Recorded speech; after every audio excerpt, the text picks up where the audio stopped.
Казанский Кремль столетиями считается главным символом Казани. Символично, что именно в его стенах сегодня обсуждает судьбу другого, более молодого, но тоже символа города – Голубых озер.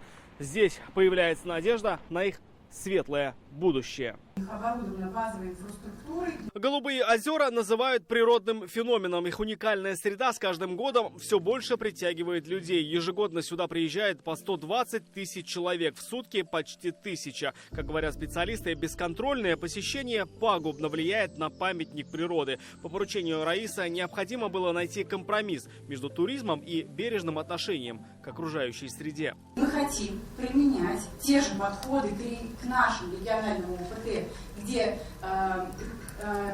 не действуют правила к национальным паркам федерального значения, как к национальным паркам федерального значения. В сентябре Рустам Минниханов провел на озерах выездное совещание. По его поручению все это время Институт развития городов совместно с учеными разрабатывал концепцию, которая позволила бы снизить антропогенную нагрузку. Как показали социальные исследования агентства Промрейтинг, 90% жителей Казани считают, голубые озера нуждаются в охране. Мы как специалисты-экологи полностью поддерживаем, то есть рассеяние потоков и снижение антропогенной нагрузки, то есть мы как минимум максимально разовой на те территории. Чем больше будет точек притяжения, я думаю, тем больше мы сможем получить именно экологических эффектов. К 2025 году на территории озер появятся эко-ворота, организованные точки входа. Здесь же будут парковки. Одна рядом с Большим Голубым озером, вторая у моста дороги М7, третья у Крутушки.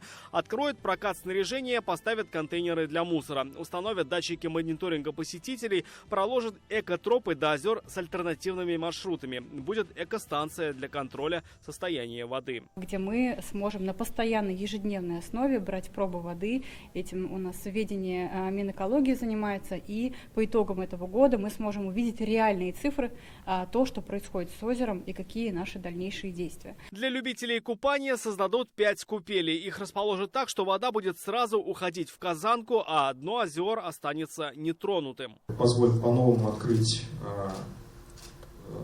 территорию Голубых озер и Казанки. И позволит решить ряд проблем. Стоимость всех работ более 350 миллионов рублей из бюджета республики. Более 130 миллионов стоила реализация первого этапа. Средства, потраченные на берегоукрепление и еще на 2 вида работы, это 76 миллионов рублей. И 295 миллионов рублей – это та сумма, которую мы должны будем освоить в текущем 2024 году. Как заверили сегодня, после масштабного преображения посещение Голубых озер останется бесплатным. Из-за их расположения в чаще леса не будет здесь и коммерческих сервисов, лишь организация экскурсий, питания и проката. Рамиль Шайдуллин, Санзаитова, ТНВ, Казань.